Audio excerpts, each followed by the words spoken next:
How is your relationship with art? Last 2021, we launched an art campaign and asked artists to submit their works in progress with their answer to the question, how do you fall in love with art again? Well, today in 2024, we catch up with three of the artists who submitted their unfinished artwork and ask them how their relationship with art is. This is our avenue to console our hearts and feel things once again. Not doing or loving the things we used to be passionate about is frustrating and to some extent saddening. It feels like a part of ourselves have died and we don't know how to mourn or deal with it. Should we move on? Should we rekindle? Or should we just let it be? This is a podcast series produced by Hiraya Media featuring our conversations with Filipinos from across the world. This podcast has only one goal to echo what is necessary. So sit back, relax, and welcome to Hiraya Talks. On Valentine's Day, human relationships will not only be celebrated, but also the relationships we have for arts and interests. So for today's episode of Hiraya Talks, you got me, Isa Chong, moderating today's talk alongside three of the artists that submitted their unfinished artwork last 2021. Let's meet them.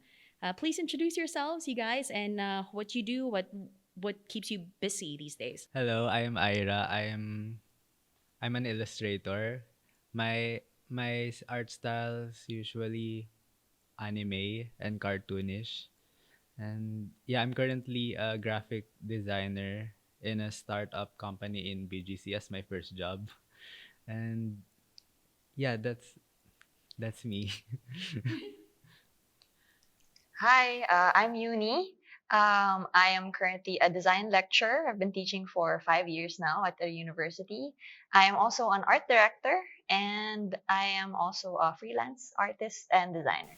Hi, I just go by Mike. Um, where I usually say this is I write and do art, you know, more or less a freelance writer and visual artist. I've gone through like a few different kinds of projects and jobs like recently, for example, even something like um, a scoring things like s- English speaking tests, for example. But I also more or less do writing and art where I can, when I can. So we can tell that everyone's very busy, still involved with art as well. Ira, I'm so curious because you mentioned that it's your first job. Your job right now is your first job, correct? Yes, but I can just imagine how young you are. I'm not going to ask anymore. So before we jump into your relationship with art, I wanted to ask currently to give us an idea also, maybe our listeners can guess already. Do you have any passion projects that you're currently pursuing or hobbies? This year, I am not usually a person who is very good at planning out projects, but I distinctly remember I actually like listed down some of the things I wanted to be able to do this year, and included among them are at least getting started in some comics projects. Ah. I mean, it'll take a little bit more shape, but eventually as I go along. But I wanted to get started in planning some comics projects, also some writing. I don't know if I can say this now or later, but I'm actually going to be like published for a short story Ooh, in an wow. anthology. So um, let me know like when I can bring that up. But yeah, That's awesome. We thank do you. look forward to that. We can talk more about that later. How about you, Yeah, yeah. Uni? Sige. What I'm doing now, as for hobbies, I'm kind of focusing on fitness and health. So I've been running more, even though I'm really slow. And I've also been doing weightlifting at the gym since last year, but I kind of tie it in with yung interest ko in art. So I actually designed my own gym shirt with nakalagay, please do not talk to me while I'm lifting. Kasi na-anxious ako, as an anxious girly sa gym. Parang, huwag niyo ako kausapin. So, mga passion projects ko is maybe making more personal designs. And then I find out kasi na people around me are like, hey, I kind of want that shirt for the gym. Or I also released my first ever display font last year. So I'm also expanding different design products na print. But just for me, and then I check if people want it also. Oh, that's Kind of great. Well, you were telling me about that, bigla may pumasok sa isip ko. corny. Naisip ko lang yung when you were talking about leaving you alone when you're living. Lift me alone. Pangit. Ano ba yan? Ah! Interesting, interesting. Lalagay ko sa sketches ko. Credit mo. Okay, how about you, Ira? Currently, I'm only focusing on my work since my schedule is also really busy kasi I work 6 times a week. And yeah, tapos I'm also parang trying to, ano pa lang, test the waters. Parang ganun, surviving every day on my own kasi I moved in Taguig for, ano lang, for work. So parang tinatry ko pa to learn how to live independently on my own with my own money. Kasi I've always been really dependent to my parents. So parang it's a new feeling to me, an experience. Pero I'm also looking forward to do more siguro outdoor activities like badminton, ganun. Kasi nung bata ako, I was also into sports pero badminton lang. Tapos I was really active physically. Tapos nung high school, parang nawala siya. So, siguro this year, I am planning to be more active. Ayan. I'm excited for how this year is gonna be. I'm sure that a lot of people, kasi nga we were talking about the pandemic also, it was a really hard time, right? So I can imagine that people feel more free or most free to actually live their lives just this year or like last year, no, tama. In relation to that, I wanted to ask because 2021 was the year that we made that call, that art campaign calling for unfinished works, no? And we are super curious. Fast forward, well, not really fast forward, but now in the present, 2024, how is your relationship with art? Kamusta ang heart for art? Hi, Ira, ikaw naman. My relationship with arts, kasi during pandemic, nagkaroon ako ng maraming time to make more arts.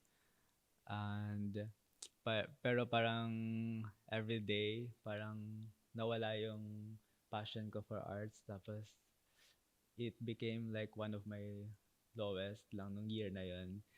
I was actually part of Hiraya din. Nung ang kasama ko nun si Ate Ali, si Kuya Roy. And tapos I was doing more covers for their articles. Parang nag-design rin ako for podcast nila dati. Pero parang inisip ko it's a way for me to reconnect with arts during pandemic. Kaso parang a lot happened rin during that time. So I have to take a break and step back from everything. And then little by little parang gumagawa-gawa pa rin ako ng arts until siguro nung 2021 parang dun ako nawala ng time for arts. Parang I focus on playing online games, mga ganon. Tapos trying to na lang survive school kasi I was on my siguro 2 years na lang sa college. Kasi during my college days parang medyo nag-underload ako ng subjects kasi I couldn't deal with online classes every day sa bahay, and it was hard for me to adjust. And then ayun parang until now siguro yung I haven't really had that passion in arts before parang before magkaroon pandemic. Unlike before na every day I'm trying to come up with something and post it on Instagram. And then, tapos ngayon parang I only make art siguro once a year na lang or twice a year. Tapos parang na lang, makakaisip ako ng concept and then parang I'll start working on it and then parang hindi ko na siya matutuloy, parang ganun. And it's hard. If there's one word to describe your relationship with art, what would it be? I feel like siguro if my relationship with art, siguro if sa tao, siguro cool off. Parang Cool ganun yung term. off. Yeah. Okay, cool Pero I don't off. really see myself giving up on art Yes. rin naman. Yeah, syempre, we still hold on. Parang relationship lang talaga. Yeah. Diba? We try to hold on and see where it goes eventually. How about you, Yuni? Ako, my relationship with art. Nung pandemic, it was really hard. I mean, I'm sure for all of us naman. But creatively, parang nakakasakal yung feeling because you don't know how long the pandemic's gonna last. Everything's changing in like a negative way. So yung bring up rin ni Ira, yung online classes. I started teaching right before the pandemic. I was teaching design, and it just felt like I was in my zone when I was teaching in person. Tapos biglang, anyway, 3 years of online na lang. So trying to rediscover or figure out how to teach online, makuha yung attention nila. Di naman sila naka-on cam, and I can't blame them. Parang mahirap nga naman mag-focus. And so parang na-damage rin yung relationship ko with art at that time na I felt like I was obligated to keep making more art kasi ang dami ko ng time. I don't have to go out. I can't. So parang siyang push and pull of need to create, but then there's nothing to give because you can't be out and experience things and see people to fuel that art. So medyo complicated siya. So yung relationship ko naman now after the pandemic with my art, kung tao rin siya, parang nag-reunion kami of sorts, parang may rediscovery of sorts. Parang, oy, kamusta ka na? But that with art, kasi now, ang tinatry kong approach with my art is that parang no judgment. Parang hindi na siya yung, hala, I used to draw and I don't know if I can do that now. Now it's like, sige, drawing tayo ulit. Let's just try it again, just for fun. So I find myself drawing outside when I go on runs, when I'm at school or I'm at work. So, ayun, parang reuniting with your bestie na something. Parang ganun. Okay, gotcha. How about you, Mike? Oh, more or less like conflicted like talaga like I mean the mood that I always have pagdating sa trying to do art even before the pandemic like more or less parang ganun na eh. But even especially like during and into the after years of it a lot of it always feels like parang I'm trying to claw onto something to make it to make something work to get something out. Parang trying to claw my way into accomplishment more or less or into getting something done. Parang ganun. Sige, ganito, backtrack tayo. When the pandemic hit, like the year before that, parang nasa ano ko eh. Like, I was sort of in a school. I was sort of helping with kids and things. It wasn't super art related. Tinulungan ako like makuha yung work na yun. And then the pandemic hit like while we were in the middle of the school year almost.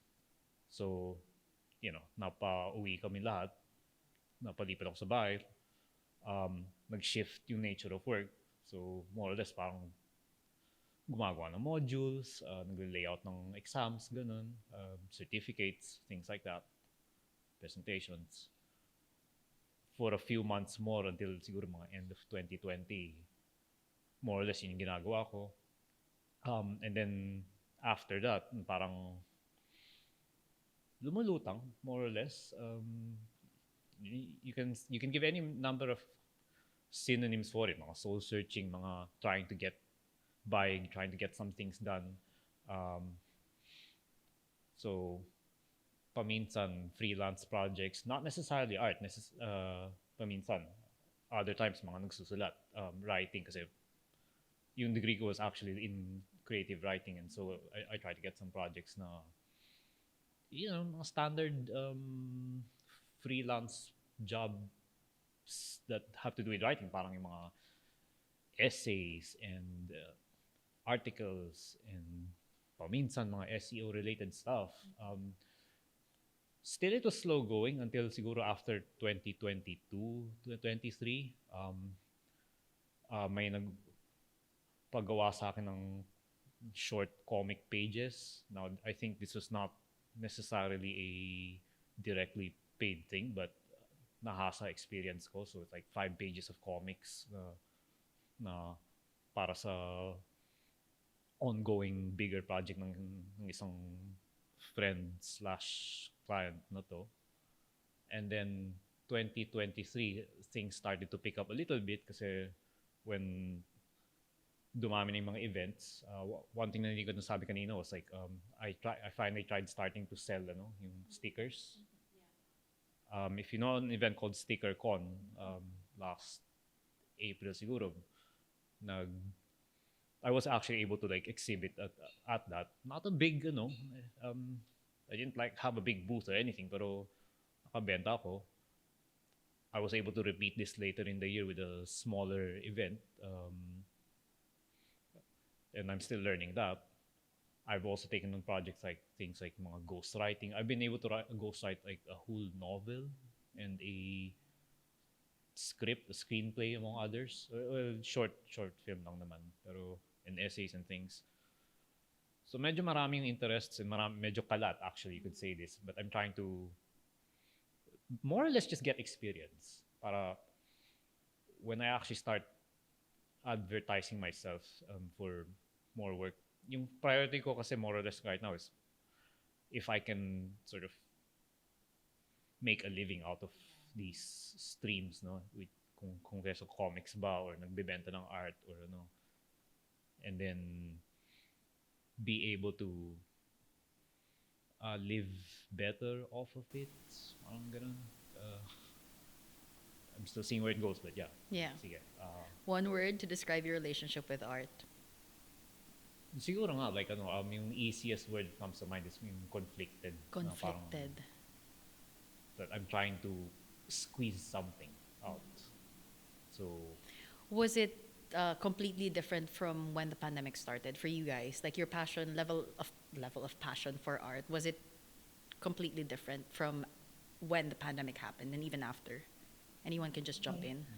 That's hard. I feel like it's so hard for me to pinpoint like levels during the pandemic because I think everyone can agree naman parang naging mishmash of like experiences. So it didn't feel like 2021 and 2022 if they it doesn't feel like they were distinguishable from each other. Yeah. Parang all just one whole mess of like we were stuck at home. Tapos it sucked. Tapos gumawa pa lang ng art at this point. Gumawa pa lang ng design project. Something, something. But I can't really pinpoint how and when kasi nasa bahay lang tayo.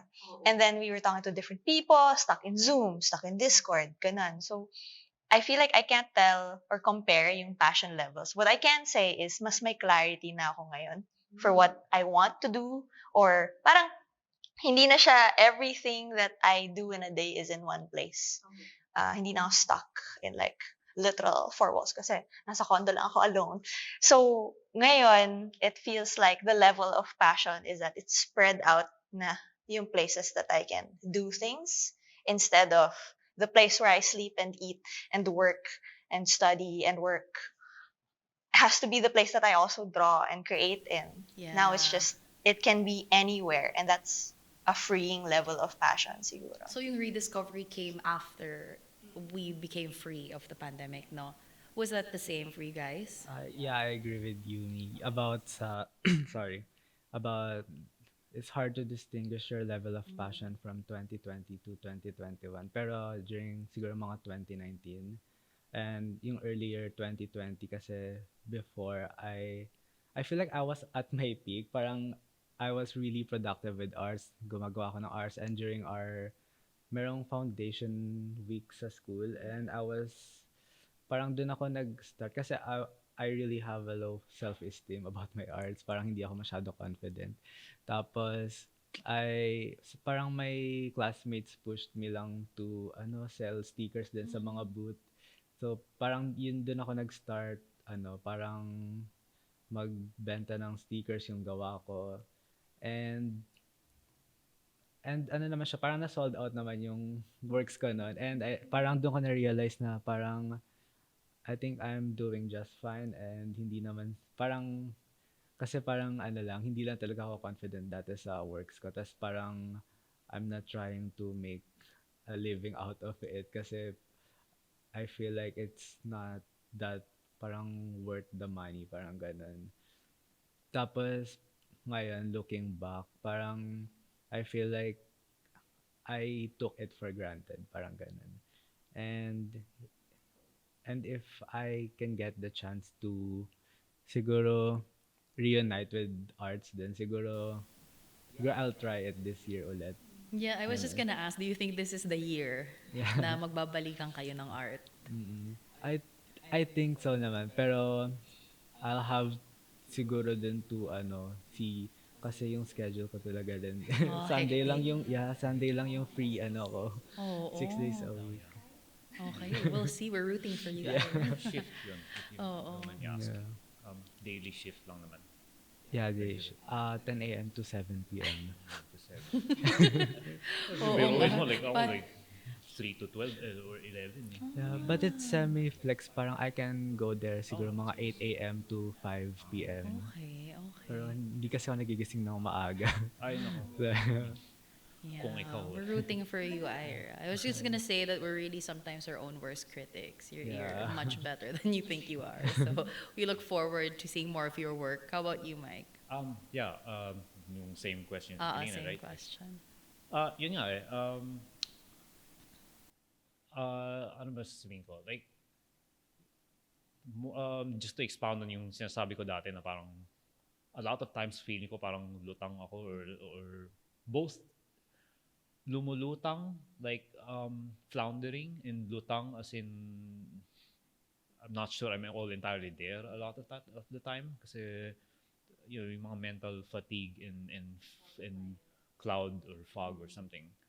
Um, Matagal nang napapansin ko to, and also and probably just as long maraming nakakapansin nito na ang bagal kong gumawa like in a lot of things like in daily life even in art actually kasi like bihira lang ako maglabas like ng art. I mean I have an Instagram account pero there can be like periods of like months, there can be gaps of months there between the few times na I'm able to put out output content like sometimes weekly pero other times like it can be like several months like kung kapag na may mental block or napapa-busy or ganun. And minsan kasi like that also combines with the fact na medyo kalat din yung interests ko. So I'll try like this field, I'll try that field, I'll try this work, this other kind of work. A lot of it feels like grasping at straws, ganun. And yung mindset ko kasi recently is like, let me try to find some day job, parang something that pays the bills, something na regular and stable and more or less permanent na para I can be freed up to try to experiment sa kinds of art that I would like to put out. Although of course, yung advice nga ng iba sa akin, like kahit family ba or what, is that if I focus on my art, if I did that 10 years ago, kung nag-start lang ako sa art ko 10 years ago, kahit na ba hindi regular, like by now, like, sikat na siguro yung brand ko ng art. What's the difference between then and now? Within then and now, I would like to hope, sana na I have a slight better case of clarity than I would have had back then. Kasi talagang going back years and years pa, like talagang yung malaking concern ng iba sa akin is ano ba gusto kong talagang gawin? Ano ba talaga kuya? Like, I mean, parang hindi ko ba alam? I tried this thing, I tried that other thing. And I guess I would like to think na if I can just keep myself like, stable in one way. Although technically, if you think, kung tutusin, hindi ko naman talaga kailangan eh. Kasi we're not really that, parang okay naman kami.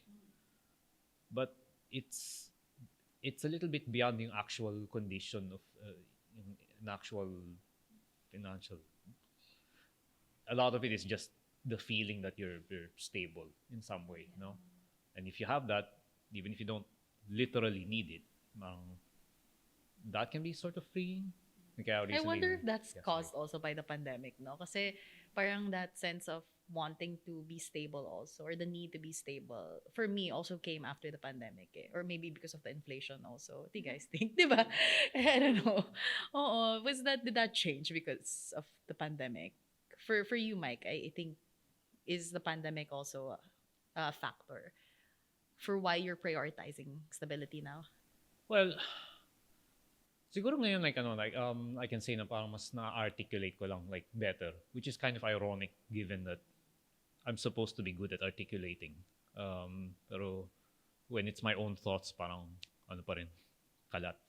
Sabog. But siguro like ano eh, I hear those stories about people na baliktad yung response nila kapag pandemic, which is to say naging super ano sila, naging super productive, overproductive sometimes, like um I mean, we've had like historical cases of people who are in lockdown or exile or kinulong nga, like tapos naging super productive sila, like they do all sorts of things. I am not that kind of person. Kung hindi kung kahit nga sa normal like pandemic time normal pre-pandemic times or the before times medyo ano pa rin ako eh, parang pasuroy-suroy, I guess is the term, like floundering. It took an even more of a hit, or at least, or actually, it may not have been like super different, except the fact na yun nga nasa bahay, so there are added daily issues to think about, which is, for example, chores and yung maintenance sa bahay, like I mean, I have to think of that. I have to think na kailangan magpa-vaccine, ganun, things like that. And I'm trying to like put a pin on what I figure has to be done, kasi parating sinasabi sa akin like third matanda na ako, like 30 plus na ako, like I should have done all this 10 years ago. Yung mga kakilala ko like nag-start 10 years ago and now like more or less successful, and I understand that. It's just that even as much will as I have, sabihin ko na meron ako na as much willpower and as much determination, may disconnect eh. Parang may somewhere na parang wire na putol sa brain ko, and I don't have to go into all of that now kung ano, pero I've been reading up. It's probably like an ADHD thing. It's probably a time blindness thing. It's probably an executive dysfunction thing, and kung may time, I'd be happy to try to make some more sense out of it. But I mean, kayo, like, kasi parang hindi naman sa meron kayong ganyan, kasi I cannot presume that. Pero but yung stories niyo of trying to find yourselves, like, especially during the pandemic, I mean, I wonder it is why. interesting for me kasi nga I get what you're trying to say, no, na during the pandemic when we're home. Kasi ako, I'm not an artist per se, but I write. I used to write also. Pero after the pandemic, nawala rin siya. Because I used to be a published writer as well. And then I would have something, like kahit na articles lang, ganyan, often before. But then after the pandemic, talagang wala na. Parang discouraged ako for some reason. And it just never came back. So, yun nga, gaya ng sabi mo, Mike, no, there are other people, you would think na since we're locked up in our houses, we have more time to focus on our art, on making things, creating things, ganyan. But that's not the case for a lot of people. And I assume, how about you guys? Ako, I really resonated with yung sinabi ni Mike na parang, what about the people who had this opposite response na super productive sila nung pandemic? Sa akin, I felt like I was like that, but not in the way na sinasabi ni Mike. It was in the way na I think I was using it as escapism kasi because it was so hard.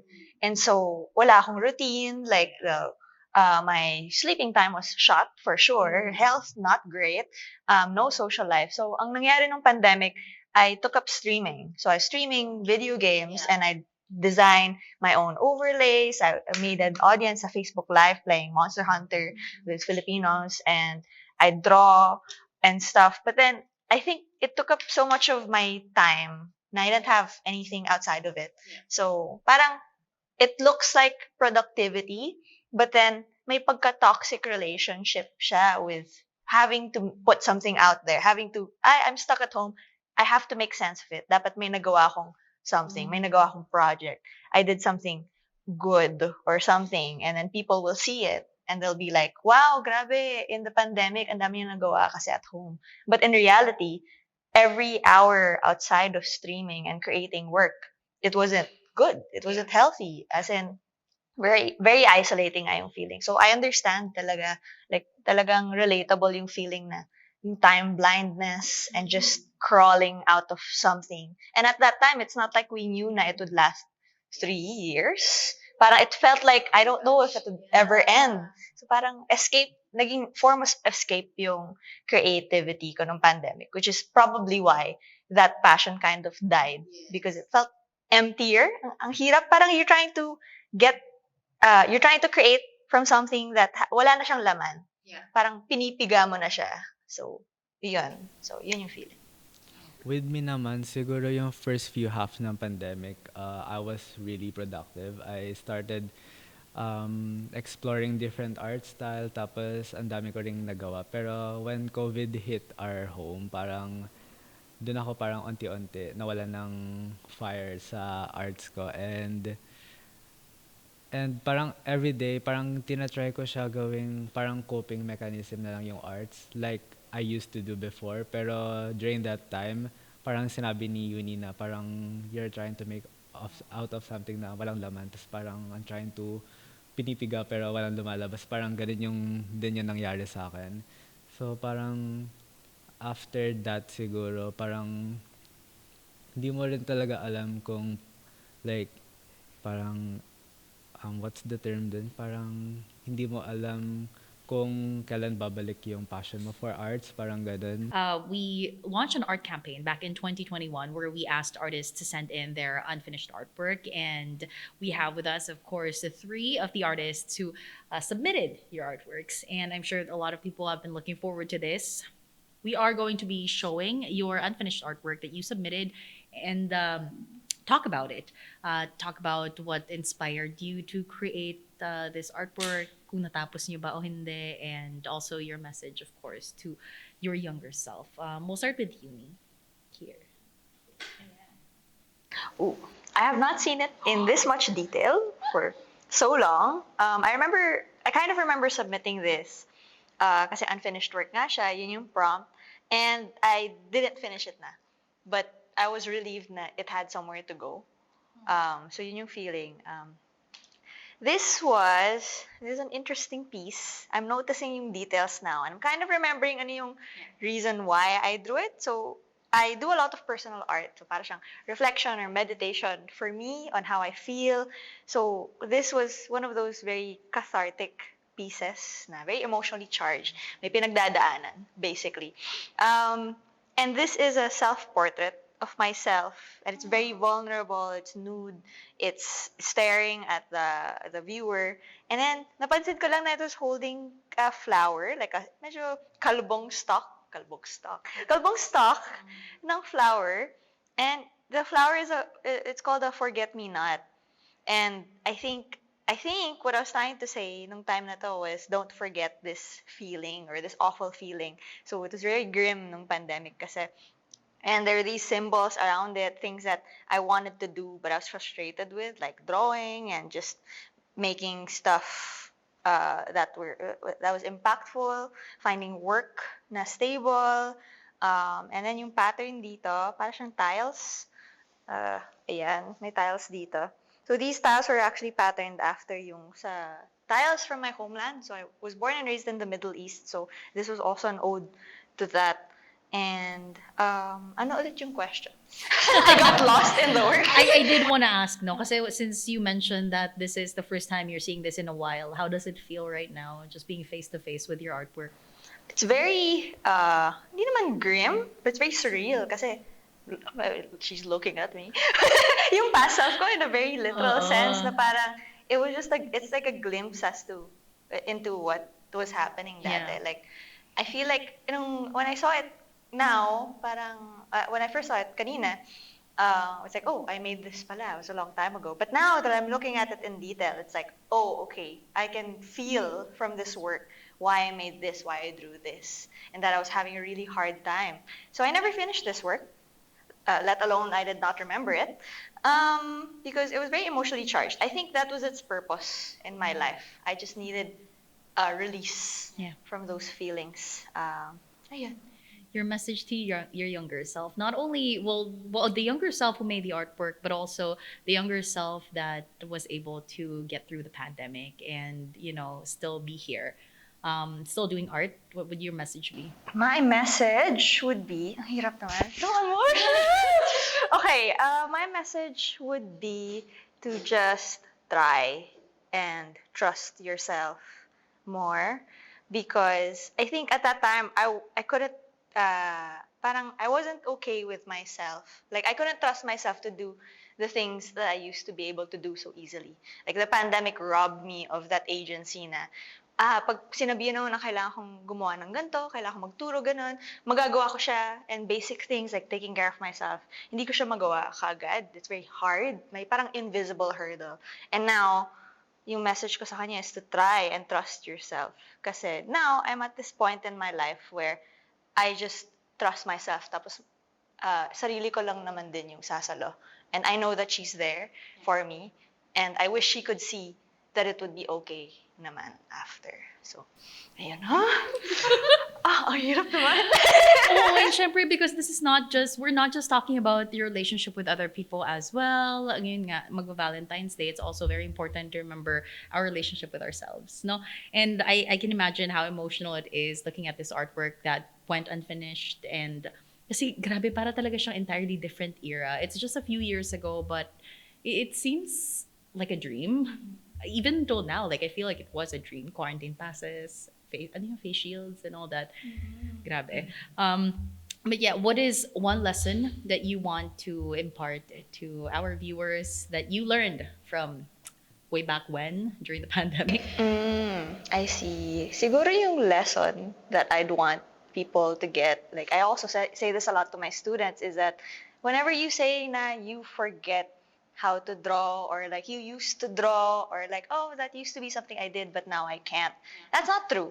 It's always somewhere there inside of you, and she's just waiting for you to try again, and you'll remember what it feels like.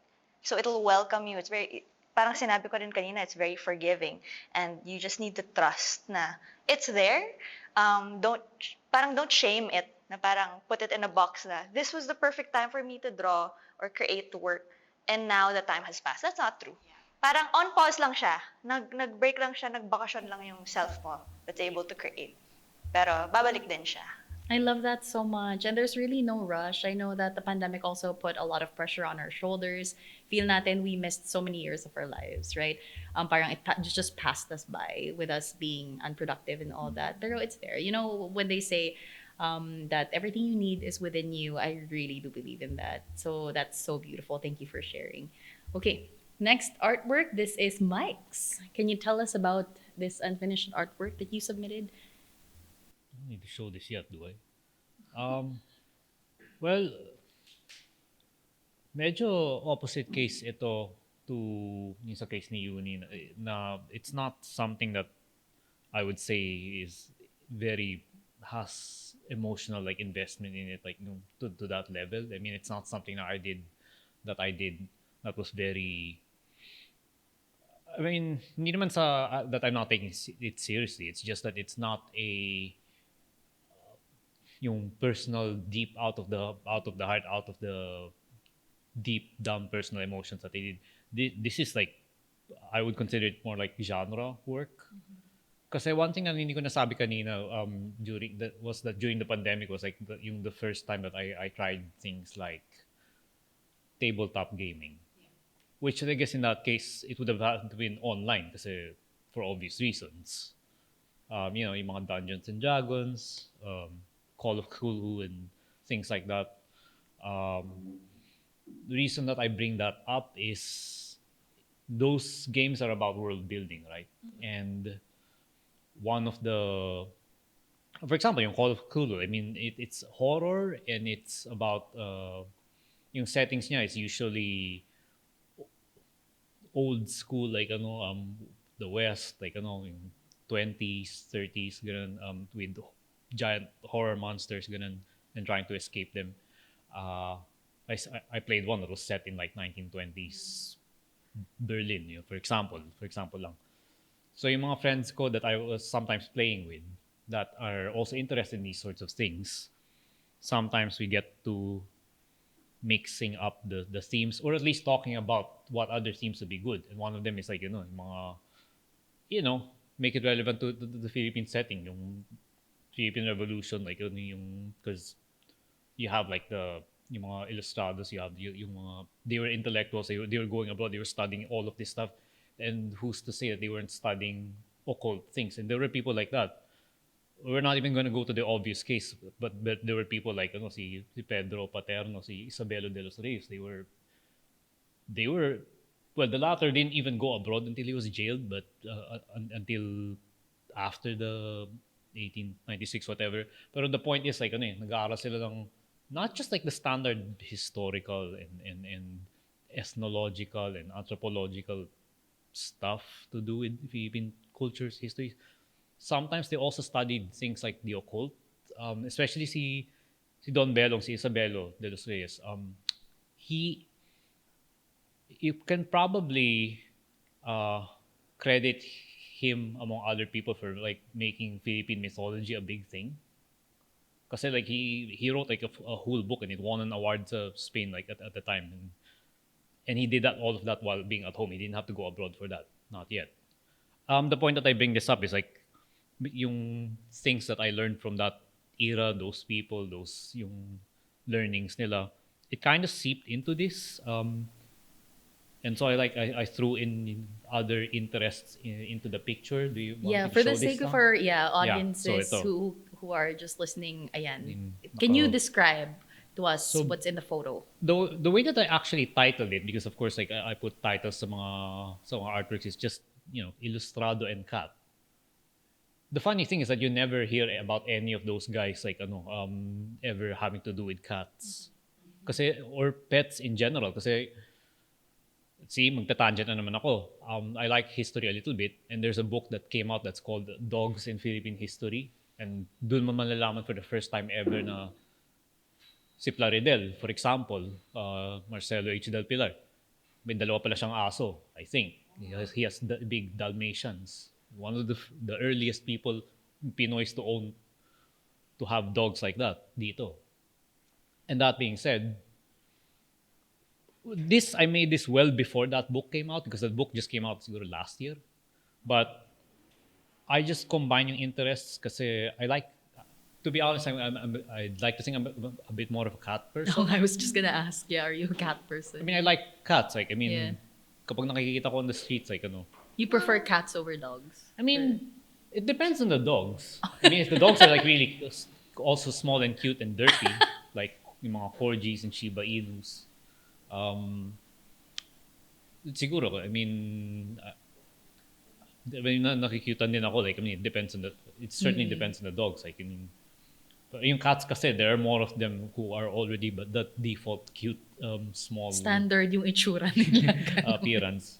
And so I just threw in like a bunch of interests together, sort of intellectual ilustrado like guy who I guess I modeled a bit after si Dr. Mariano Ponce, who also not a very well known.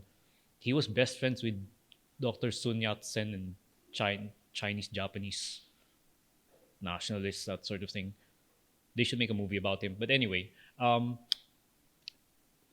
so yung influences like that, if you look closely, I mean, I'm guessing you can zoom. Yeah, merong supernatural elements in the chair, tentacles and things. Yung mga online RPGs, tabletop RPGs I was playing. So yeah, how do I see this after a long time? Yeah, regardless of, kasi you mentioned no na hindi siya masyadong emotionally charged when you drew this artwork or when you made this artwork rather. But how does it feel just seeing something that you made many years ago during the pandemic? I mean, like with a lot of my other works, like I mean, this of course part of me feels like nakapanghihinayang for sure. That of course it would be nice if I finished this. So But answer was you didn't finish it also. obviously, I mean, if you look at it, like Hindi, I mean, baka I didn't natapos even mo rem- rin kasi, Ay, like hindi. after that, yeah. Oh yeah. Well, kasi digital eh. Yeah. But yun nga, parang yung case ni Yuni, like I almost forgot that it existed, and I practically forgot completely that ito yung pinasa ko. To be honest, that I kind of forgot that I actually passed it to this. Kasi yun nga, yung what you know about yung yung isip ko is patalon-talon. And so, looking at it now, yeah, I haven't done anything new with it since. Part of me does feel like it would be nice to finish it, but I also tend to overthink artwork when I do it. Like I put way too much detail or way too much effort into figuring out how it should look like when it's done. And kaya that's one reason na nagpapatagal and another reason kung bakit hindi natatapos for a lot of cases. And so even now I'm not even sure if I am going to get this done. I mean, if I feel like I still want to, kasi yung energies ko like parang tumalon na naman to something new eh. Something that's more important, and like I keep getting reminded that I don't have like the time I used to. So and right now I also think maybe I should just say, can I say F it? Like, bakit? Kasi like, ano eh, that's how I was when I was drawing as a kid.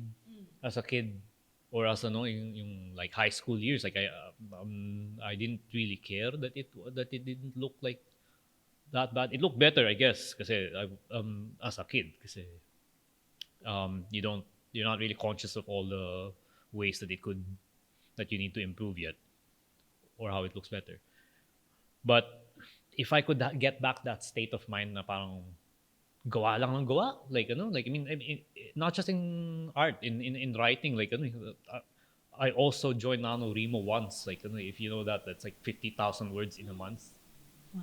And I wrote it, and it's cringy, and I don't think I'm gonna finish that either, like the thing that I did. But I just kept writing when it was happening. This was like 10, 15 years ago. Yeah. Same basically for Okay. artwork. Yeah.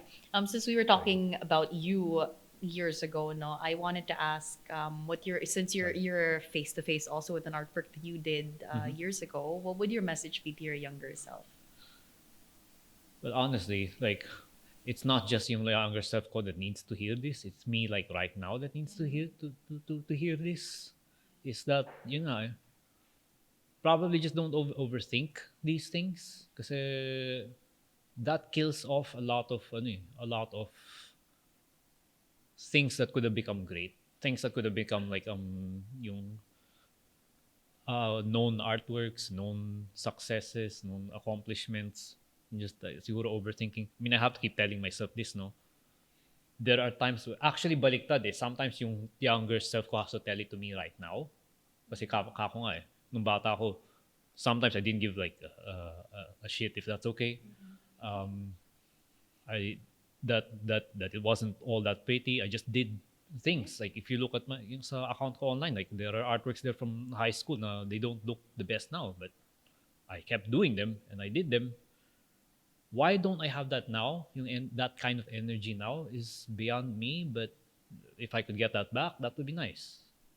So I'm the one who actually needs to hear it from the younger guy, in a sense, rather than me telling them.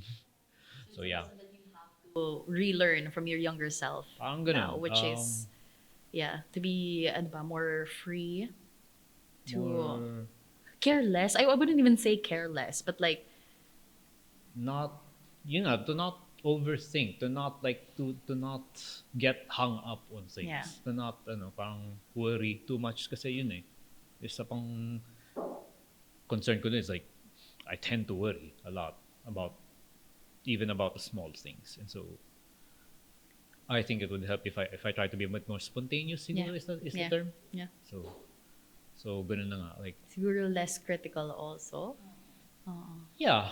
I mean, especially since a lot of this is not really for a client, which is it's personal. So yun, I need to Yeah. treat it like that. Thank you for sharing. Thank you for sharing, Mike. Yeah. Grabe, nakarelate ako dun actually. So I tend to actually, when you were talking about it, I just realized that one of the reasons why I also stopped creating or writing is because of that as well. I feel like it always has to be perfect all the time. Hindi ako makausad kasi it has to be perfect. So that's a great reminder for everyone who's on the same boat as well. So thank you for sharing, Mike. Okay, Ira, tell us about your artwork, unfinished artwork. When was the last time you saw this? Actually, just last night. Ay, Kasi- just last night. Kasi I was actually talking to my roommates about this podcast na sabi ko, I have parang podcast tomorrow, and they were asking if tungkol saan yung podcast, and I said it's about my relationship with arts, and they were asking me about my arts. Then so I showed them yung mga naka-archive ko na arts in my IG. Tapos nakita ko rin yung mga luma kong arts and pati ito. Tapos parang going back nung habang binabrowse ko yung mga arts ko, parang na-realize ko na parang naisip ko parang asan na lahat ng energy na to, and parang ngayon kasi dati I was really productive, and kanina lang din I was showing yung mga drawing ko kila Yuni pati kay Mike about yung sa like mga super detailed na flower, kasi yung mga drawing ko usually more on portraits lang. Tapos I was trying to explore different art styles, so I tried drawing parang mga detailed na flowers and stuff. So tapos dito sa piece na to naman, it was an IG prompt din nung pandemic, yung mga Ghibli redraw, parang ganon. And yeah, compared kay Mike pati kay Uni, well, parang wala namang deeper meaning tong art na to. Parang I just find this scene really parang challenging for me. Tapos parang I want to ano make a fun art of it in my own style. Tapos yeah, ayun nga, hindi ko rin siya natapos. Tapos parang over time parang tinamad na rin ako tapusin siya. So it's still unfinished up until this Yeah, day. it's still Okay. unfinished. Pero parang minsan naiisip ko rin if what would it look like siguro if natapos ko to. Parang siguro going back to parang mga Valentine's theme na parang in a relationship, parang ano kaya magiging outcome if you guys parang sa mga sa couple, parang if you guys fixed your Give it problem one and more yeah, chance. parang give Ganun. it one more chance, parang parang hindi nyo inend yung things, parang asa na kaya kayo ngayon, parang similar dito sa arts, parang ganun yung naisip ko na parang what if tinapos mo to, ganun. And Well, would you actually want to change something about this artwork change something about this artwork, if you were to finish it? um I I think parang siguro I would leave it like this na lang din as it is. Kasi parang it parang looking at it, kasi parang yung foreground niya yung parang most likely finished, tas yung background is parang yun yung dito may details pa, and then yun sa dito sa part na to parang it's wala na talaga. Parang it reflected din my experience with arts na parang yung progress ko is going sorry, parang going downhill, parang ganun. So yeah, I wouldn't change it na. Parang I'll leave it like this na lang. So what does it feel being face to face again with an artwork that you did years ago? Parang ano ba? Parang nakaka-miss lang yung experience and yung progress na everyday, parang details by detail. Parang I would line art it, tas parang ganun. Parang iniisip ko rin yung parang process ko while doing this. And parang ngayon, looking at this art, parang parang it's something na you cannot take away from me, kasi parang as an artist, parang no one can take away that creativity from you kahit nag-stop ka ng Yeah. matagal. Kailangan na lang talaga i-rekindle, no? Which is what Yes. we're looking forward to you doing this year. Opo. But Ira, what is your message to your younger self who you were in your early 20s, no, at that time? Siguro, yeah, like I said, parang siguro, you don't give up lang on your art. Kasi, if parang you're born with it, parang it's something na no one can really take away from you. Last night then, parang I was having a conversation with my roommate, and when I was showing them my artworks, parang they said na, I wish I can do what you can do, parang ganon. And parang it hit me lang na I have something na not everyone can do. Parang as an artist, we have something na not everyone can do, parang ganon. And it's a gift, kaya my message to my younger self siguro is do not take your gift for granted, parang ganun. And never stop making arts. And would you say that that is also one of the biggest lessons that you've learned since the pandemic, or Oh, yeah. Kasi until now, parang it still lingers din sa akin na sa lahat ng works ko, even sa current job ko, parang I still apply yung mga illustrations and arts ko sa works ko, parang ganun. Mm-mm. So, yeah. Ang ganda nun, Ira. Di ba, we tend to, as I mentioned earlier, we tend to be the most critical on ourselves talaga. And sometimes it takes people telling us or reminding us of our talent, no? To make us really, I don't know, appreciate it more, I guess. So yeah, thank you so much for sharing your stories behind your artworks. Ang gaganda ng mga gawa nila, no? And the answer was that these artworks are still unfinished, but there's really a beauty to each and every artwork, no? Kahit nga hindi siya tapos, there's really beauty in it. And yung sa'yo, Yuni, I think that was really emotional, being face to face with a self portrait, no, of you that you created years ago when times were rough, times were tough. Since we already talked about your message to your younger self and the lessons that you learned throughout the pandemic as well, I wanted to ask, what is your message to artists who also went through the same thing that you went through? This was such a great conversation, and I think this was a conversation that was important to have, but it's not always had. Like, parang feel ko ngayon ko lang siya narinig. It's just now that I've heard about this kind of conversation where creatives talk about how difficult it was for them during the pandemic. If there are other creatives out there, especially now, because I would even call content creators, no, right? Creatives as well. So I'm sure that a lot of people really are still going through struggles, hardships that stemmed from the pandemic. What would your message be to them? Even something that you're still learning yourself, okay lang naman to also share. So I'll start with Yuni. Message ko for creatives now who went through the same thing.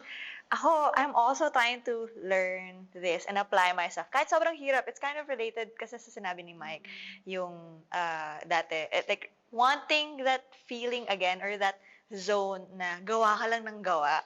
Tapos bahala na, like, not giving a shit nga. Parang, basta gumawa ako, and it didn't matter if it was, at least for me, parang nung time na yun, parang I won't care if it's online or nasa Instagram or portfolio ready siya or I'll get clients from this. So sa akin, parang what I'd want to impart on other creatives rin, kahit content creators, is i-post mo lang, gawa ka lang, and it doesn't matter. It's still valuable yung ginawa mo, even if no one else has seen it. And at the same time, when you post it, when you share it with the world, okay lang na hindi siya tapos.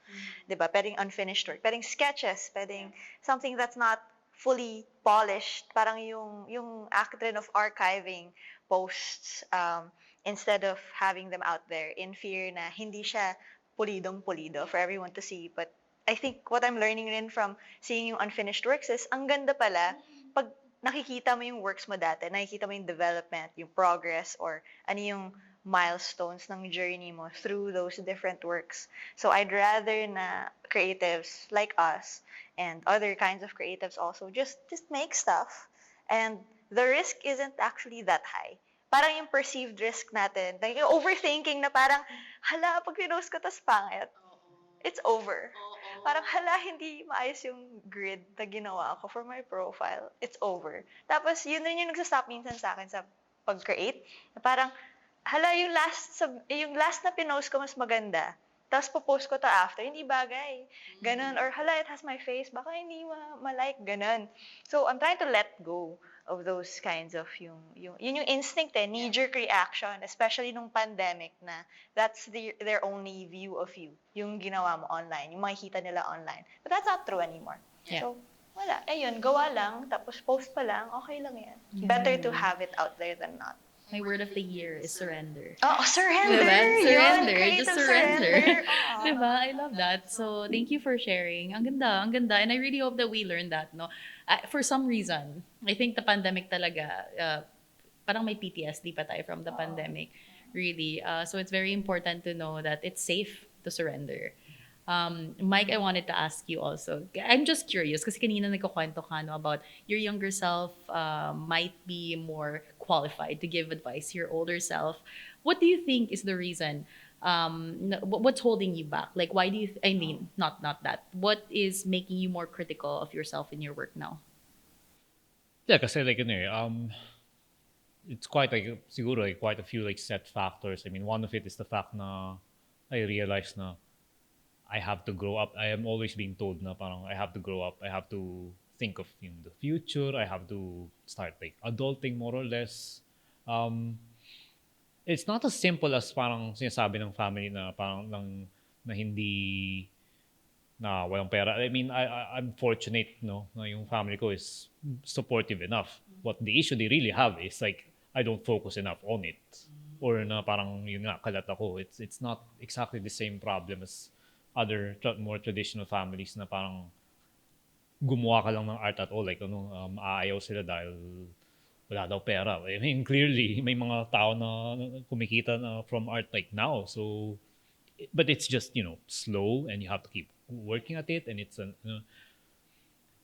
but yun nga, I mean, may may whole, yeah, freight or issue with the fact na we expect na art today, content created today, these days, has to be, yun nga, isa pulidong pulido. And second, expected na kumita like agad or like na mataas yung, get technical about it, rate of return and whatever. May nabasa ko or at least may nakita kong article like recently that I'm not sure if it was like on fast.co or something na parang like that basically that artists today really have to be parang brand specialists. They have to like sell themselves as brands now. There were days, this is a long way from the days na parang gawa lang ng gawa ng art. Although of course, even in the past, may mga artists, may mga famous artists naman nagbagawa for patrons and commissions, but it's not really the same thing now. As parang now the constantly kailangan ilako mo yung sarili mo, no? Like parang i-promote mo, like even for doing the art, you almost have to sell yourself instead of what you're actually doing. That's very interesting. We didn't get to touch on that yet, no, but well, I guess that's a conversation for another day, but that's true. And that's probably why Oo. in the days nung kabataan ko, like, the age, yung kabataan ko, that I was Ka-age I lang felt tayo. a bit freer. Sorry, Go. no, I mean, just for me, no. Pero like parang may, not to get a little bit too cliched or stereotypical about it, but may innocence eh. Oo. That's what it is. And now I think I know what an answer is. Kasi in those days, walang ganito, walang social Yes. media, walang constant 24/7 na The bentahan need ng to sarili market mong yourself, yeah. kaluluwa. Like in those days, although there were sites na pwede mong i-post yung artwork mo, it was really more about the artwork. Yes. I mean, you could hide behind like a handle and walang pake as long as mas nakikita nila yung art mo. Deviant art, for example, like naabutin ko pa yun. Deviant art. And the early days of like Facebook, like nung hindi pa issue yung parang pagandahin yung account mo. It's just lagay ka ng lagay. I have old art galleries sa Facebook na parang hindi consistent or hindi pulido yung mga ibang artwork doon, mga work in progress nilalagay doon. And, nagtatag na ako ng tao, like but they liked it. And now it's like, ang daming kailangan gawin. Ang daming kailangan pag-iisipan mo ba yung yung engagement, yung views, yung brand, yung overall brand quality, like parang ad agency ka onto yourself. Parang, I wanted to ask lang kasi syempre kami ni Mike Sorry. more millennials. Millennials pa rin ba kayo, Gen Oh Z? my God. And I just wanted to ask if it's different for like the younger generation, no? Is it do you feel the same way that creatives nowadays, I mean, millennial creatives feel na parang iba na siya ngayon, parang the pressure is real, the pressure is mas mabigat. Yeah? I relate to Mike yung sa dati parang magpo-post ka lang, Oo. magtatag ka lang, pero ngayon parang kailangan mo na rin isipin yung engagement, yung Strategy. Yung yung analytics. algorithm. mga Oh, yun, ganun. actually, isa pa yun. Yung parang, Yeah. Like, you have to almost, yung mga magagaling talaga, nag-hire na nga ng, ano, ng brand managers, social media managers. It's like, Oo nga. It's true. Very, parang it's self-policing din in Yeah. a way. Yung, I'm learning this a lot rin from my students kasi they're younger than me, they're designing, they're making art, and they're in college. So parang it's the parang ripe pa rin sila in the creative scene. So I was asking them, what's it like? Parang, what's stopping you? Parang, naging perfectionist sila. Napapansin ko, pataas ng rate. Yung students ko na very perfectionist. Na parang, I'd rather submit late, basta perfect siya.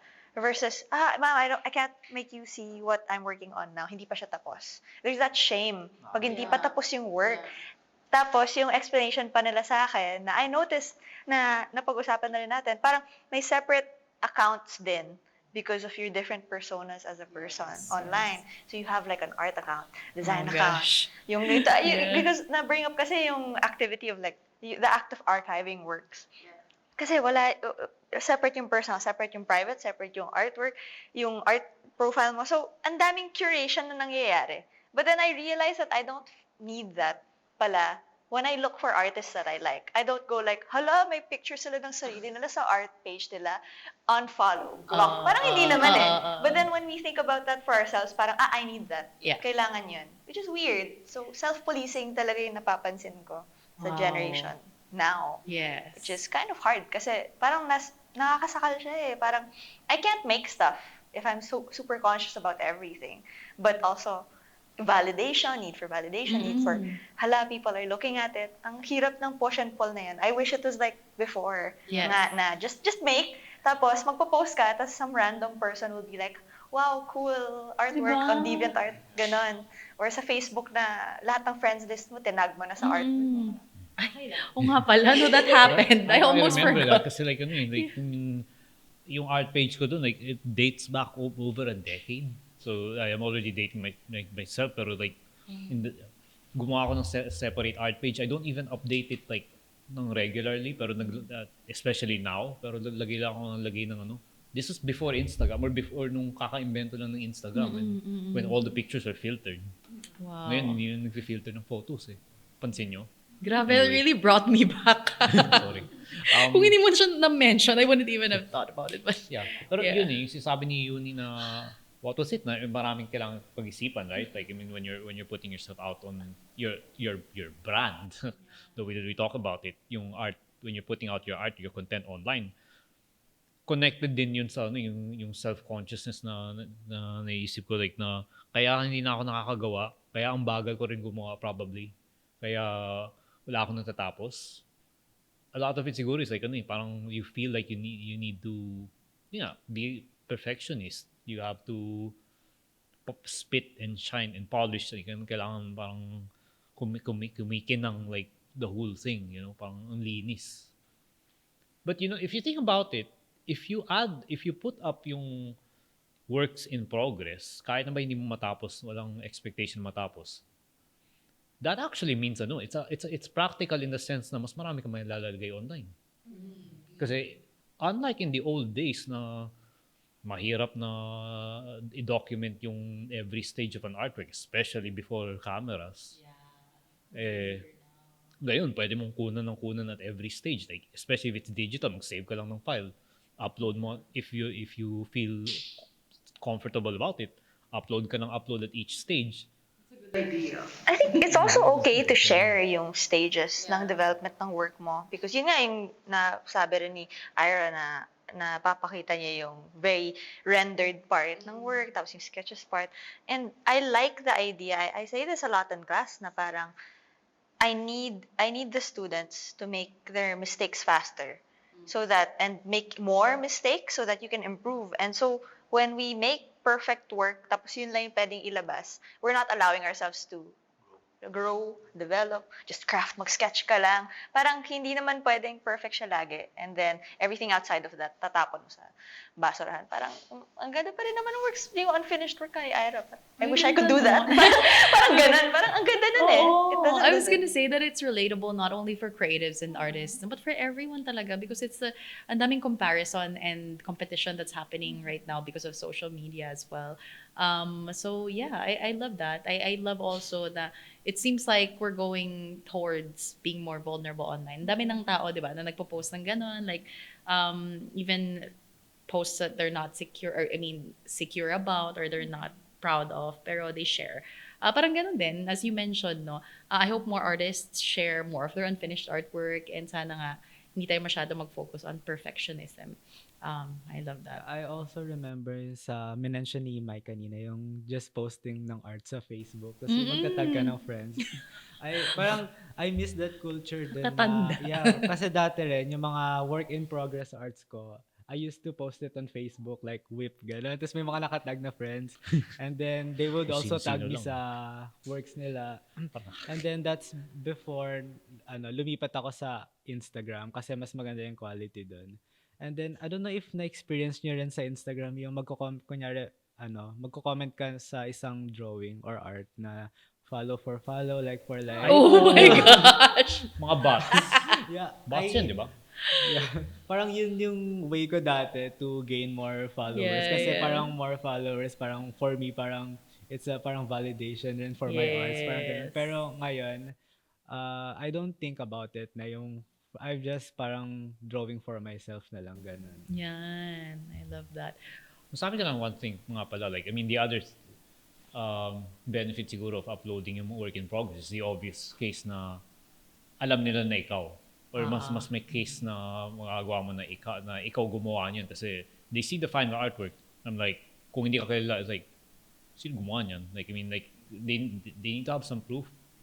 You'll never know 100% like for sure, obviously, pero at least kapag naglagay ka ng work in progress like online, like parang especially now that pwede mong i-live stream yung ginagawa mo, which a lot of people do. Yeah, I Like, think sa it's video, also like, good to pwedeng- post your work in progress kasi there are people like me before, parang nung nag-start pa lang ako to teach myself how to render properly, parang tinitignan ko how do they do it so perfectly. Tapos and then I started watching YouTube videos na sa umpisa it doesn't really look good sa umpisa, parang and then parang parang nagkaka-progress lang throughout the process, parang ganun. So parang it takes patience lang din talaga to Yeah. to perfect your art, parang ganun. Uy, nagiging uso yan ngayon in relation to like TikTok and vlogging, ganyan. Yung really showing your journey. Yeah. 'Di ba? Nagiging uso siya now, which my friend and I were talking about it, na parang, yeah, if you're just trying to learn something new, ganyan, share your journey. And I guess in relation to art also, yun nga, it's a good idea to also be able to share your journey because people can learn from it as well. So Yeah. Yung isang issue nga lang though. I don't know if anybody has thought about this, pero yung flip side lang is I don't know if it will be an issue now na may AI art kasi. Oo. If you put more of your art online, yun lang ang issue na I don't know if baka kunin yun. Baka ipanggamit yun sa AI modeling without necessarily your consent. So, while it's a great idea in other ways na maglagay ng progress ng art mo online, it may also mean na parang mas dinadagdagan mo yung dataset. Mas nilalaki mo yung pagkukunan ng Yeah. AI. So I don't know if that's overthinking. Pero isa rin siguro yun eh. So one That more makes reason kung sense. bakit parang pilit na Kung ba't wala nag-share ng unfinished work. That pero in makes that case, sense. kahit nga yung kahit nga yung final, hindi na safe eh. Kung Oo ganun. nga. So I mean, that's why they're learning things like kung paano lagyan ng digital protection, ganun. So, Ang dami biglang nag-pop up na question sa Sorry, isip like, ko. Pero ano, sige, may- next time, hopefully may part 2 tayo. But Mike, sige, tuloy tayo sa'yo. Since earlier I asked them what is something that you want, a lesson that you want to impart or advice that you want to impart to artists who are going through the same thing as you, what would it be? Sometimes it's really easier to give advice to other people. Na hindi natin necessarily nasusunod, pero like if we talk to other people and give advice, this is what we're gonna say. What is it for you? probably something as simple as that. Like, I mean, talk to other people. Kasi, you learn more things that way. If you talk to other creatives, talk to other artists, like, marami kang matututunan that you didn't necessarily know na issue mo, that was an issue, like, especially kung ikaw lang yung gumagawa. Like, I mean, you can learn, and I guess you can only learn so much kapag nagbasa ka. I mean, yeah, you can. And now, marami nang naglalagay like, out there. But when you try to reach out to other people, like nag-communicate ka, like nag-usap, tulad ngayon, tulad nito, usap lang about yung procedure, yung creative process nyo, anong mga pinag-aralan nyo, or natututunan nyo. I mean, um, I guess it helps strengthen or ano ba tawag nun? It helps build up yung things like confidence. Yeah. It helps build up like we're in this together sort of Yes. uh, kasama tayo like in this to be cheesy about it, this journey, this discovery thing. Yeah. Like we learn more for sharing about it. Yes. Kumbaga, I mean, that's why in things like yung mga forums and groups like online, like nakakatulong sa mga ganito. Kapag di maka-meet in person, usap-usap lang. You learn things like you don't necessarily knew pag ikaw lang gumagawa. And that's probably an advantage of this era na madali Yeah. na mag-usap, mag-share and mag-usap. And it also really makes you feel less alone. Yeah, yun. Like, parang may empathy. Like, makakahanap ka ng support. Yes. I mean, especially when you're also like feeling the down kapag hindi, when it's not working out for you at some point, like pag nag-usap kayo, yeah, may support. So yeah, like Yeah, I love that. My last question would be, since this is a Valentine's Day episode, I wanted to, hindi naman pwede puro art lang pag-usapan natin. Mustang puso? How how are your hearts? Kamusta ang in terms of relationship, single? Looking. It's complicated. Si Ira na. kung ano lang yung kaya mo. Currently, I'm single pero parang right now, I'm enjoying my single life pala. That's so confident. Sige, what is the biggest lesson either you learned or you're still learning about having a relationship with yourself, like strengthening your relationship with yourself? Siguro just trust your instinct. Mm-mm. And like Mike said, parang talk to other people. Kasi I feel like it's really refreshing then to meet new people with similar goals, Yeah. interest, parang ganun. And just don't pressure yourself too much if nasan ka ng stage ng life mo kasi parang iba-iba tayo ng timeline, ganun. And parang siguro few years ago, nung nasa college pa ako, I was picturing myself after graduation na I want to live independently. I want to work particularly in Makati or BGC kasi I feel like that's the most upscale district for work and CBD, business. ganyan. Oo. And right now, pero yung journey between those goal, parang it's vague for me. Parang hindi ko alam paano ako makakarating doon. Yeah. Pero looking back right now, I feel like I'm already in that picture. Kaya just for me, just trust yourself and you're going on the right track and don't pressure yourself lang. Love that. Trust the journey. Trust your journey. Okay. Ikaw, Yuni. Oh, unang question. Diba ito? No? The first question, how's your heart? Single, it's complicated, cool off, ano ba? Ang ganda, parang Facebook ulit. Ang ganda. Ibang Facebook update. Throwback. I am in a happy relationship. Mag-8 years na kami. Yes. So, so very happy. Ayun. Advice for people as someone who's in 8-year long-term relationship. What's the key? The key. The key, wala naman. Be yourself eh. It just happened. And I found that yung parang related din sa sinabi ni Ira. Parang I learned about more of my relationship with myself then. Wow. With my relationship with yung partner ko. Na I learned to love myself more. Wow. Because if someone else can care about me that much, I should be able to do that for myself then. So I show up for myself more now. So, ayun. That's how you want a relationship to make you feel, no? And hopefully, for the rest of us who are in relationships, ganun din. Di ba? We learn more about ourselves. We learn to love ourselves more. Galing, 8 years. Wow. TY, TY. Okay, thank you. Si Mike Wait. naman. Di ba may other question pa or yung sinabi mo na yun? Yung Yun- advice. Ayun, yun. How Oh, about yun. you, Mike? Like in a lot of, Relationship status.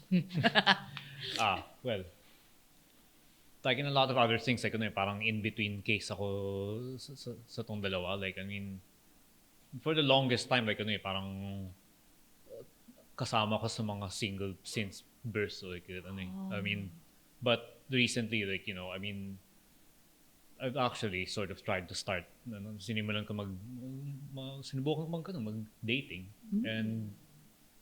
And paminsan, like, may umaabot like a few dates and like, I mean, I guess I learned more about myself and about kung paano ako fit in or paano ako nagkakasya sa yung mga interactions na ganito. Yeah. Like the more that I do it, especially the last 2 years, especially also another thing na napapadali is in post-pandemic years kasi like people want to go out, people want to like meet people, and they're making up for lost time dahil na nasa bahay lang. I mean, I think I started things like dating apps like nung pandemic pa, which is kind of ironic. Well, actually before pa, pero yeah, so like people want to do that with a vengeance and go out more and parang meet people. And now maaga pagsabihin, but I mean I'm more or less trying to see someone and trying to see where it goes. And I am keeping myself open to kung anong mangyari, kung what else mahirap sabihin. What else it opens up for me. Yeah. Kung dating sa relationships, kung dating sa emotional and even the physical parts. Like, I mean, like, I mean, eventually, like, I mean, we will see like kung ano yung mapapala Yeah. ko in that sense, no? And if there's something else that you needed to know, like yung ang tawag doon, yung parang Best of advice, luck muna. Like, Oh, yes, of best course. of Thank you. luck. Oo. Thank you. But also, yeah, siguro a similar question with Ira since you're also in the discovery mode, in the exploration yun, mode exploration. pala. Oo. What would, if you were to write a short love letter for yourself, what would it be? What would it say? Firstly, probably loving yourself more is like a bit is a big part of it. Yeah. Kasi parang yeah, I mean I mean yeah, more or less ganoon na nga yung issue ko kasi like I mean for the longest time parang self-critical, and I parang madalas na feeling ko parang I haven't done enough and truth of the matter is like kasi narinig ko yung input ng iba na even like they may say this even if they mean the best. Yeah. Kasi na parang gumalaw ka naman like basta gumawa ka naman and they have a point.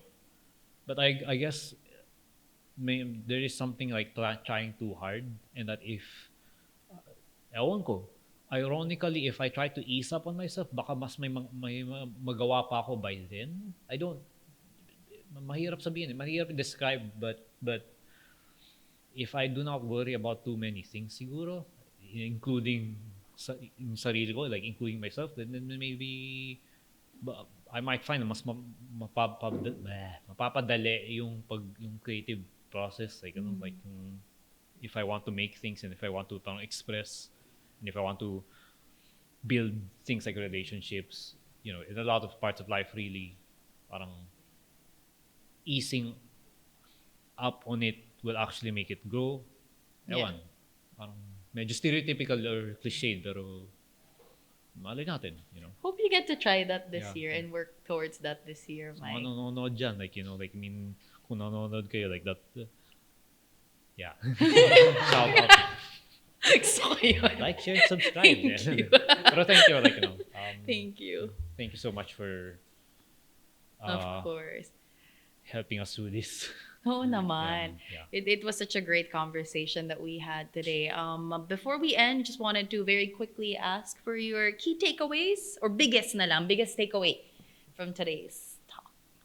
Simula, Ira. My biggest takeaway sa talk na to, I also learned a lot from Mike and Yeah. Yuni about like just keep posting and just putting yourself out there and not thinking about what others would think about the output of your art, parang ganun. And parang siguro after na to, archive ko na ulit yung mga works ko, parang mga ganun. And Yay! yeah. So yeah, thank you guys. Thank you. You and me. Ang dami kong takeaways from today. I learned so Di much. ba? Kasi from Ang dami all nga. of us. Well, siguro two. One is that I'm not alone pala in these feelings na yung exaggeration ng utak ko. Yeah. Because I'm the only one who had a hard time creatively. Yep. Like everyone else was able to make something. Well, hindi pala. It's a real lived experience. Everyone handled it in different ways. And it's nice. Now we're all just trying to make it Yeah. through after.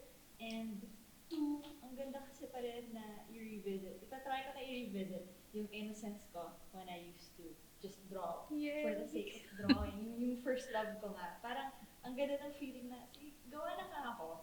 Just cause. Bahala na si whatever. Bahala na akong makita ng algorithm, whatever. Sa Instagram, whatever. Gawa na lang ako. Yeah. That's enough. Yay!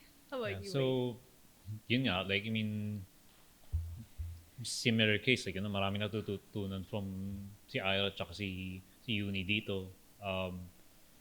You know, another, like, past life, early dating thing, early years thing. Kung alala nyo yung, we're all in this together. Like, high school musical.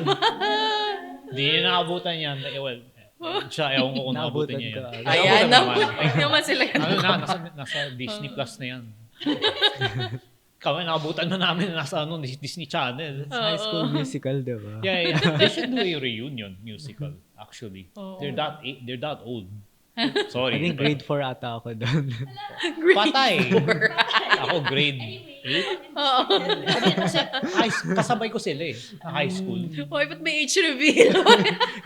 No, pero yun high school ako nung high school sila. So yun yung how it is. The point of the matter is like, but that's the point. We are all in this together, like Yeah. more or less. Like, I mean, it's not exactly the same. Like, I mean, may pinagkaibahan like one way or another sa specific na journeys yun. Pero as creatives, like, parang malalaman mo to kapag nag-usap-usap, like, parang magkakasama tayo, sabay-sabay tayo, and it's especially relevant to us, like, sa culture natin, kasi, like, yung collective tayo, mga Pinoy, like, yung ninuno natin, like, like, dumating dito, like, nakabalangay, like, the boats. Yun, balangay, naging barangay, like, naging community, and naging sense of togetherness, so we're all more or less literally in the same boat. Well, hindi man literally, figuratively, although it would be nice to boat, but anyway. Yeah, yan, tsaka yung hopya, that masarap na takeaway. Take home. Take home. No, pero but it is like it marami talaga natututunan. Yeah. And you learn this kapag when you talk with more people. Kaya nga like nood rin kayo panoorin niyo yung mga kwento ng other creators. Yeah. Kasi now like mas marami ng mga ganun like online and then in person, and you might be surprised kung anong malalaman mo about yung sarili nyo. So, because I'm sure I should be. So, yeah. Thank you so much for sharing your key takeaways, your biggest takeaway from today, rather. I learned a lot also from you guys. This was such a special moment for me. And gaya na sinabi ko kanina sa first part pa lang, that this was healing for me. It did also remind me that I'm not alone. Iba-iba nga tayong creatives. It's not just yung mga artists, diba? But also content creators nowadays. And I was encouraged also to just just do it. I think I've been waiting on something for such a long time now. And I know that a lot of people can relate also because iba na talaga yung pressure of society now, no? But talking to you guys, grabe. I mean, we're all of different ages, but we share the same experiences. And I'm so happy that you got to, share your experiences, be vulnerable also with us here in Hiraya Talks. Thank you so much. Thank you. And here's to more creating. Hopefully, I'll be following each and every one of you. Ano tayo? Keep in touch. And, I'm excited to see your guys' artwork. Thank you so Yeah, much. thank you. Yeah, and that was, as I mentioned, such a special episode for our viewers out there. Like and comment below. Well, yung ano, yung do numbers. do share your takeaways for this episode in the comment section as well. We'd love to see it. But check out the article also on the Hiraya Media website, as well as follow our social media pages, Hiraya Media, for any more updates. And of course, pa-plug din natin ang mga social media handles ng ating mga artists here. Eunice, you want to start? Yes, on Instagram, you can find me at Joanne Yuni Lao. So that's JoanYunilao. I'm a design educator, artist, and art director. I post my stuff there. You can also find me on Twitter and Behance as Joanne Yuni Lao or Yuni Lao. Ayan. Um, Currently, like it's you can find yung art ko under at artophone_IG, ARTOPHONE_IG, and that's the main art account. Meron yun sa Facebook, meron yun sa X somewhere, but the primary account is on sa Instagram, and I have like comics on PenLab like when it comes back up, but primarily you can follow me like on Instagram and like and I hope like I have much more to add like in the future, no. Currently, I'm only posting my works on my Instagram. It's at Ira Maralit, IRAMARALIT, and It's both my art account and personal account. So yeah. We look forward to what you guys have in store for the rest of the year. Masyado pa maaga for 2024. And I really hope that you get to create more this year. Also, syempre sa ating mga audience, the creatives out there. Syempre, thank you also to Good Sauce Studio for ang ganda ng setup talaga. It's so homey, no? It's so comfortable. We can stay here for hours. Tama na, next time na uli. But thank you so much, you guys, for spending your time here with us at Hiraya Talks. My name is Isa Chong. You can follow me on Instagram at Isa Chong, YSACHONG. And we'll see you for the next episode of Hiraya Talks. Bye!